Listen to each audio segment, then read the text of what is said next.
Good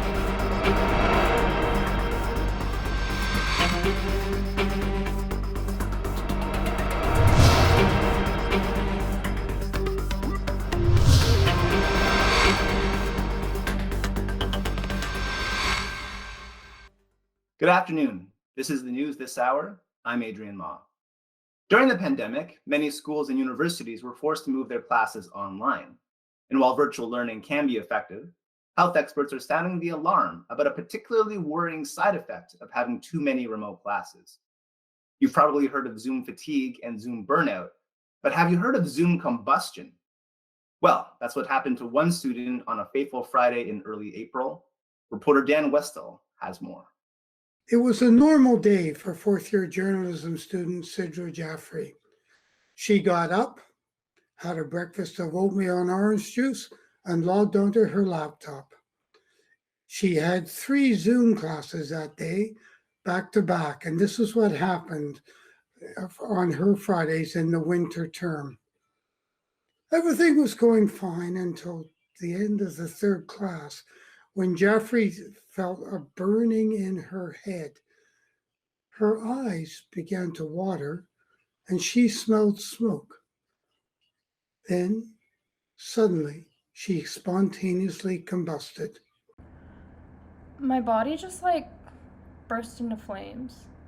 I tried calling for help, but my mic was muted and my prof didn't realize that I put my hand up in the chat.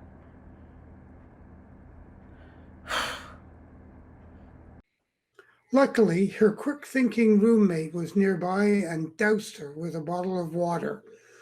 Jaffrey suffered only minor injuries, but unfortunately lost 5 marks for missing a quiz in the last moments of the Zoom class. This is Dan Westall in Toronto. And what sort of prof takes 5 marks off for a student who spontaneously combusts in class? Editorial comment. To learn more about this potentially dangerous phenomenon, we are now joined by a doctor. Well, Zoom combustion is a concerning condition and it's caused by an excessive amount of online video meetings, boring PowerPoint presentations, and professors who don't quite understand how Google Drive works. Now, the only known cure is a healthy dose of in-person classes, which we sincerely hope to be rolling out as soon as possible. Until then, though, a couple of suggestions from somebody who's a doctor with experience in Zoomology, some recommendations to help you avoid Zoom combustion. The first one is pretty much the answer to everything, and that's just stay hydrated, drink lots of water. Second one's a bit more fun. Get yourself your smartphone, take frequent breaks from the Zoom meeting, and check TikTok, Instagram, and daydream about just about everything else. And the third one is really my favorite, and that's set up yourself some nice 3-point lighting. Put a nice backlight in there, boom, suddenly you're separated from the background. Get yourself a desk lamp and a dollar store piece of foam board, which is what I've got set up here. Bam, suddenly the shadows are gone, the light is twinkling in my eyes, and you might not be able to avoid all the Zoom calls, but if you're well lit, you'll at least look fabulous. And remember, if you're listening, people aren't listening. That was Dr. Gary Gould with advice on how to combat Zoom combustion. While there are treatments available for Zoom combustion, educators are still at a loss to prevent another widespread student ailment, D2L-itis. When students return to campus in the future, they'll notice some changes. Over the past year, several buildings around the campus have been renovated, including the Rogers Communications Center. While most of the building's updates are minor cosmetic improvements, there has been one major change at the RCC, as school officials have decided to turn the popular student space, the Ven, into a block of condos. For more on this story, we're joined by reporter Joyce Smith. Joyce? Thank you, Adrian. Yes, the decision to turn the Ven into condos came about after university officials were looking for ways to increase revenues to combat budget cuts. Officials observed that since students seem to already be eating, sleeping, and basically living there 24/7, why not just charge them rent for it? The plan is for the Ven to house 50 condo units. Each unit will have a square footage of 4 square feet. When pointed out that this would make the condos barely the size of a bedroom closet, university officials said, "We prefer to describe them as executive nano suites. Another name being suggested is the convenience condos. Officials also said that while the individual condo units won't have bathrooms or, and I quote, much of anything else for that matter, residents will be treated to panoramic views of the Ryerson offices and the ambient sounds of nearby students screaming at their computers because Premiere Pro has frozen once again. Back to you, Adrian. That was reporter Joyce Smith. Naturally, not all students are happy about this development. A group of students calling themselves the Avengers are fighting back by circulating a petition to designate the Ven as a City of Toronto heritage property. The group argues that the Ven is an important cultural institution and has been the site of many historic moments, including that one time J School alum Jasmine Gonzalez brought her puppy in and everybody got to play with the puppy, and the time that former student Derek Davies broke the Ven's all-time napping record by sleeping on the couch at the back for an astonishing 17 straight hours.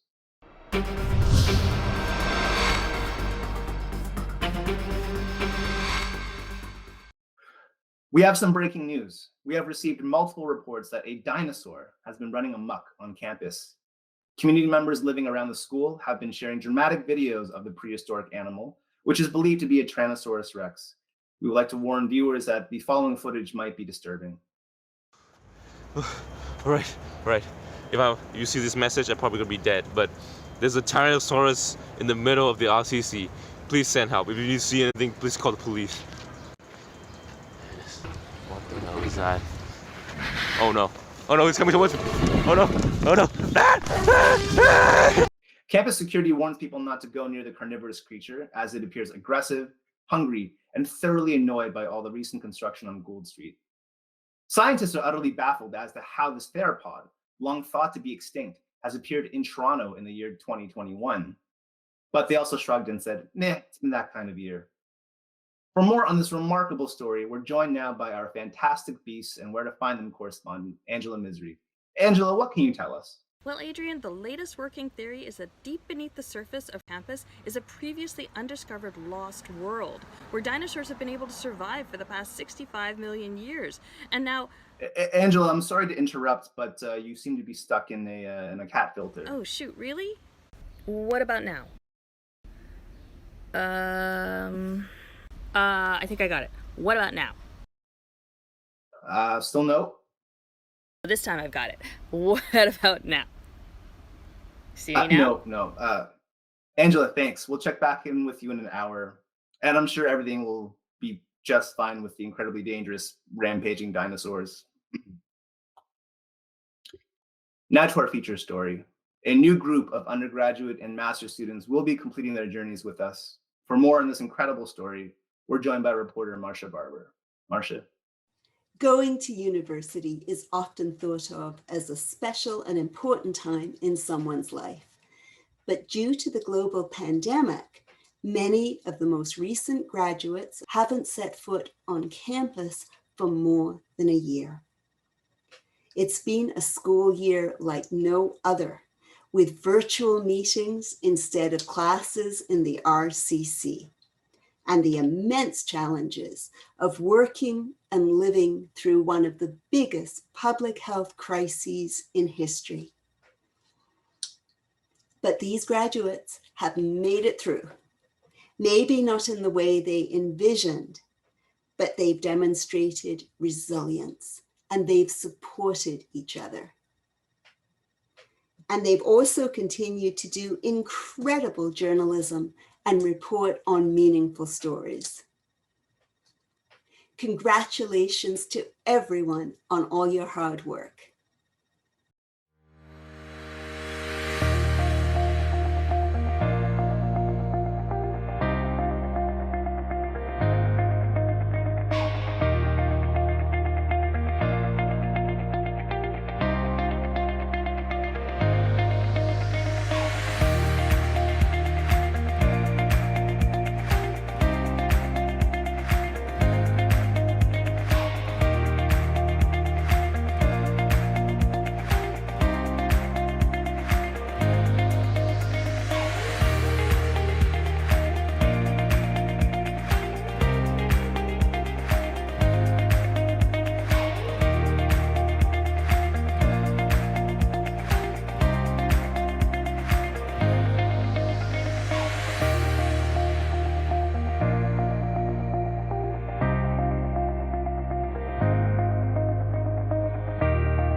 To learn more about what people think of this story, we took to the streets to ask what random passers-by had to say about this year's graduating class. Congratulations, class of 2021. You did it in a pandemic. I don't know if you remember, but we used to meet at a building called the RCC at Church in Gould Street in Toronto, instead of virtually on our laptops. But I just want to wish you all the best of luck, and I look forward to the adventures that come next. Please keep in touch and let us know how you're doing. Congratulations, class of 2021. Way to go. Wishing you all the best in your future endeavors. I'm in awe of their strength and their passion for journalism to really work through the challenges of this year and succeed. So congratulations, class of 2021. Congratulations, class of 2021. No other class has had the kind of challenges that you have had this year. You've done a fantastic job. Feel proud. Hey, MJ21, congratulations. You made it. You made it through the worst of this insanity. You graduated. Everything's going to be great. You will have a career. Things will work out. You're all fantastic journalists. I love you all. Best of luck. I just remember back so fondly to the first time I met all of you during orientation, and then again in class in JRN 104 and 106. The first year I taught both those courses, I was with your class, and I had so much fun learning and working with you and playing music and hanging out and just seeing what you were capable of. And I can't wait to see what you do in this next chapter of your lives. And I'm really excited for what comes next for all of you. Thanks for choosing us to help you see things more clearly and tell stories more deeply. So it's time for you to go out into the world and make a difference. Congratulations. That's all from me. Back to you, Adrian. Well, that's all the news for now. Please join us again next hour. Thank you for watching.